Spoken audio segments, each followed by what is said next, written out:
Hello from Cairo, 6 o'clock news from Channel 2. I'm Mohammed Abdel Menaim. And Lubna Yahya, starting right away with the headlines. Prime Minister Madbouli inspects a number of urban development fund projects.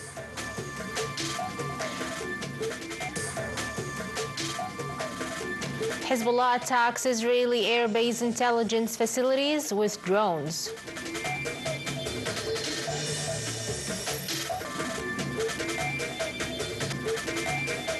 Palestinian Health Ministry says war death toll at 43,314.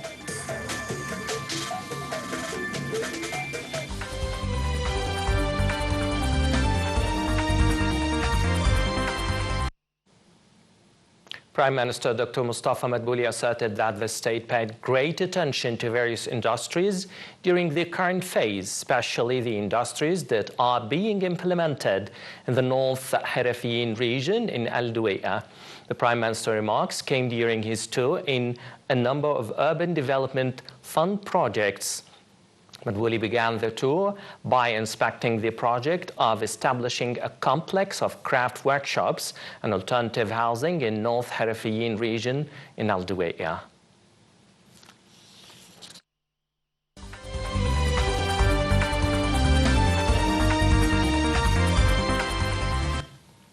An attack on a central Israeli town early Saturday injured 11 people as Iran's supreme leader vowed a punishing response to Israel's attack last week. The pre-dawn strike on Tira, which followed air raid sirens across central Israel, was one of several barrages fired from Lebanon early in the day. Many of the projectiles were intercepted by Israeli air defenses, while others landed in unpopulated areas. Lebanon's Hezbollah group said on Saturday that it had used missiles and explosive drones to target Israeli occupation military and intelligence facilities in northern and central Israel. Hezbollah also said it had targeted central Israel's Palmachim air base with explosive drones, saying they scored precise hits on targets. The Lebanese Health Ministry reported that Israeli occupation military launched dozens of intense airstrikes across Lebanon's northeastern farming villages, killing at least 52 people and wounding scores more. The latest violence comes against the backdrop of a renewed diplomatic push by United States President Joe Biden's administration days before the presidential election to reach temporary ceasefire deal. Intensified Israeli airstrikes on and around the northeastern city of Baalbek after Israel issued evacuation warnings have prompted 60,000 people to flee, emptying nearby villages. Rescuers searched for survivors after airstrikes killed 9 people and brought down a building that had housed 20 people in the town of Union. The health ministry said further Israeli strikes killed 12 people in the town of Amhaz and 31 others across at least a dozen villages in Lebanon's northeast, bringing the total death toll to 52. The ministry added the bombardment left 72 people wounded. The health ministry in Gaza said on Saturday that at least 43,314 people have been killed in the year-long Israeli aggression.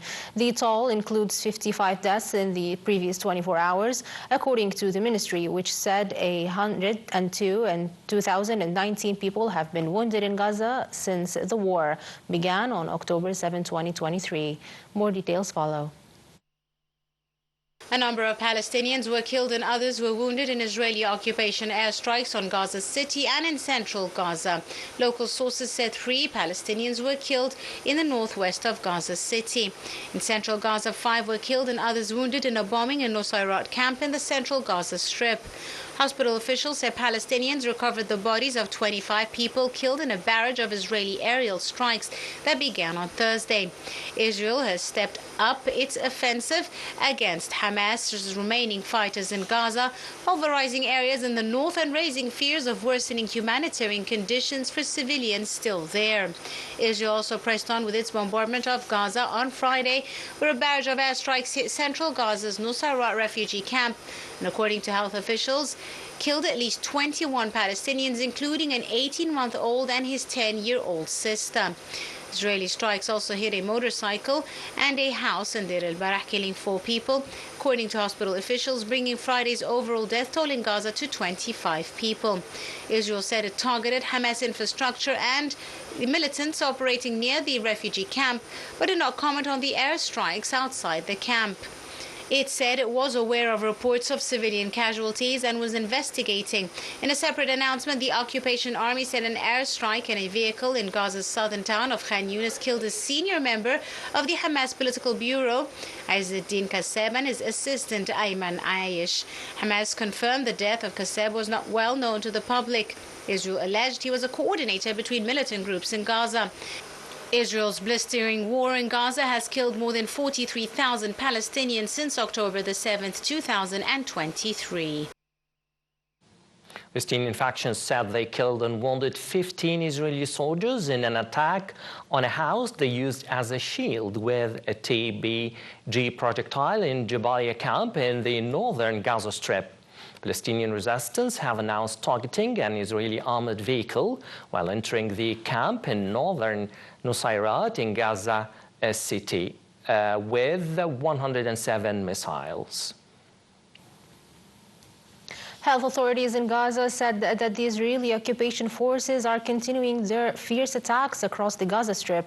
Health authorities announced that 27 hospitals were out of service and only 4 hospitals affiliated to the ministry are in a very bad condition. The occupation also detained more than 350 health employees in addition to 110 martyrs from medics as their numbers became limited and cannot reach North Gaza. Director of World Food Office in Berlin said that there is no alternative to UNRWA in the Gaza Strip.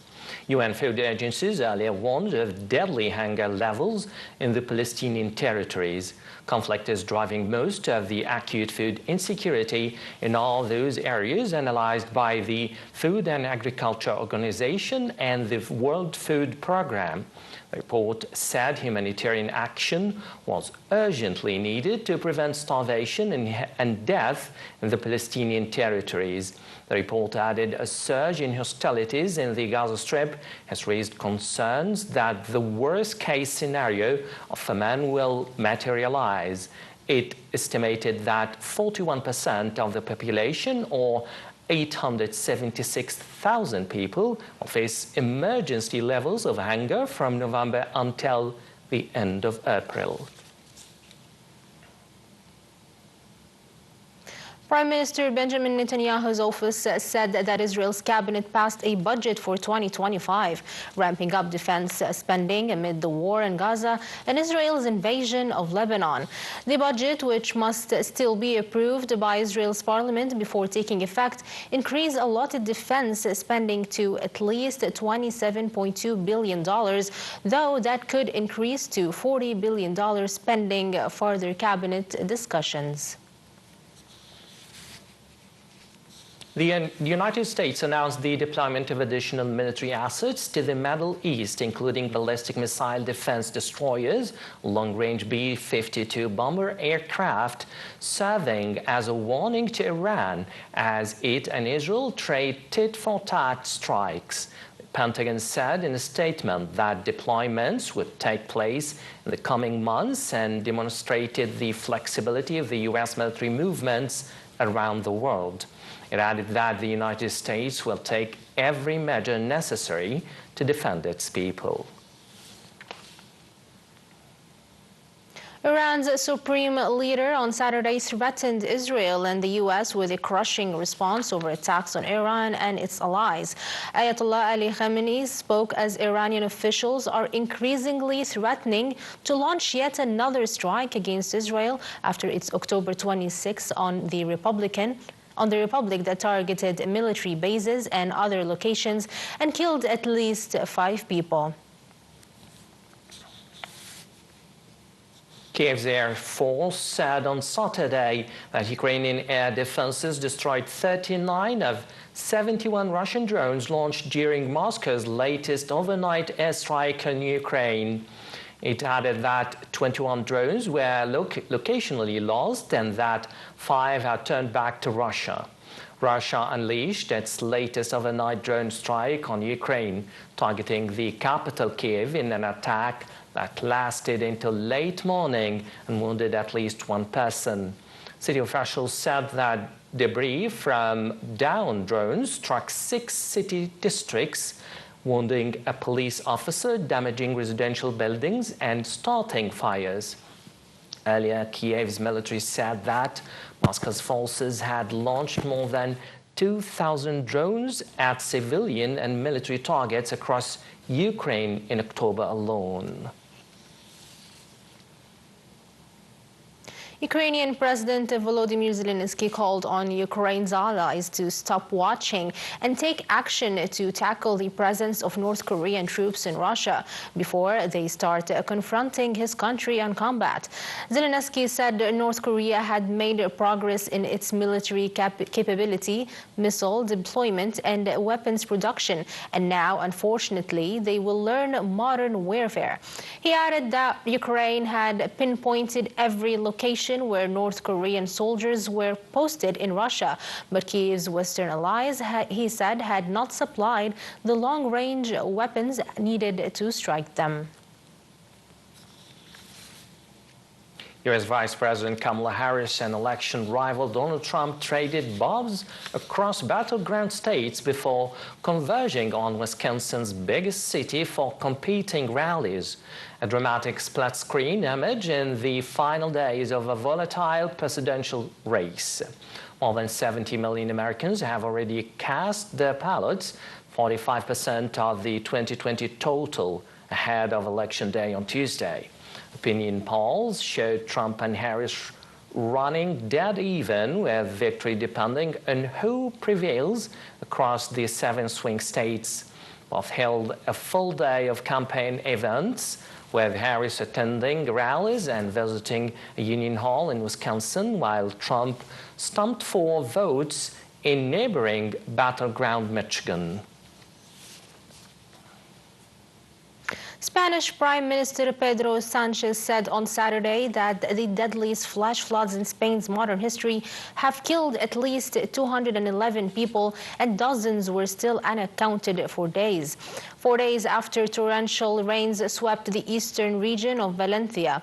In a televised statement, Sánchez said the government was sending 5,000 more army troops to help with the searches and clean up, in addition to 2,500 soldiers already deployed.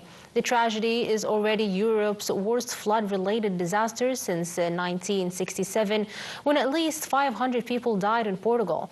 Meanwhile, volunteers flocked to Valencia's City of Arts and Sciences Center for the first coordinated cleanup organized by regional authorities.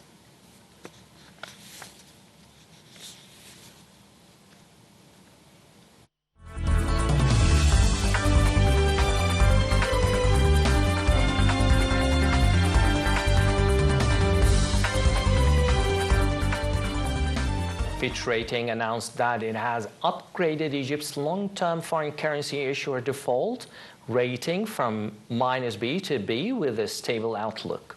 Fitch attributed this upgrade to an increase in international reserves and a recovery in the net foreign asset position. This improvement was driven by new foreign currencies from Ras Al Hikma deal, which also strengthened Egypt's support from Gulf Cooperation Council partners.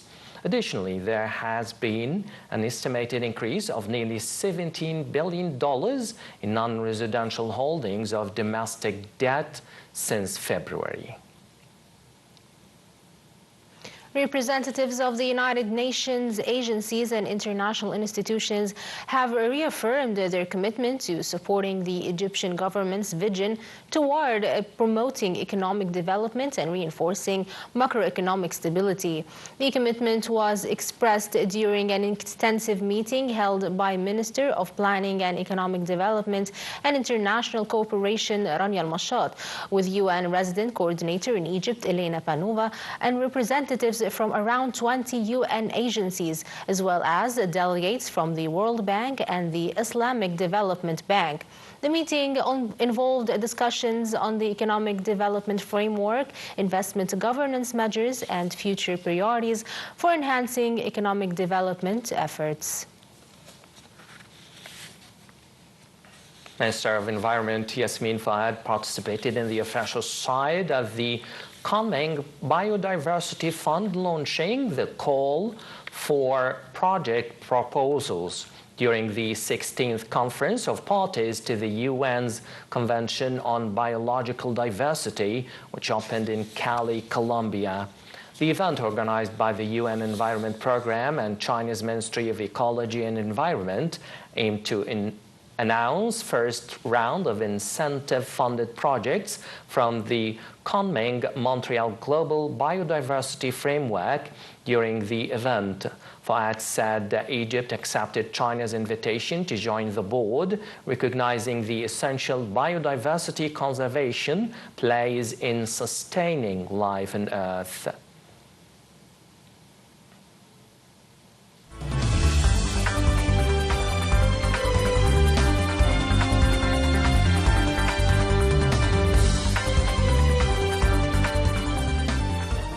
Moving forward to the exciting world of sports, Al Ahly go head-to-head with Ceramica Cleopatra tonight at 8 p.m. Cairo local time as their first match in the Egyptian Premier League kicks off. Currently, Al Ahly ranks 7th, while Ceramica Cleopatra holds the 9th position.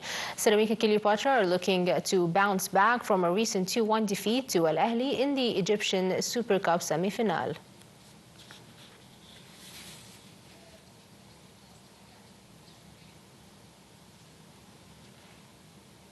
That's all the news for now. Thanks for watching. I'm Mohammed Abdel Menaim. And this was Lubna Yahya. Thank you, everyone.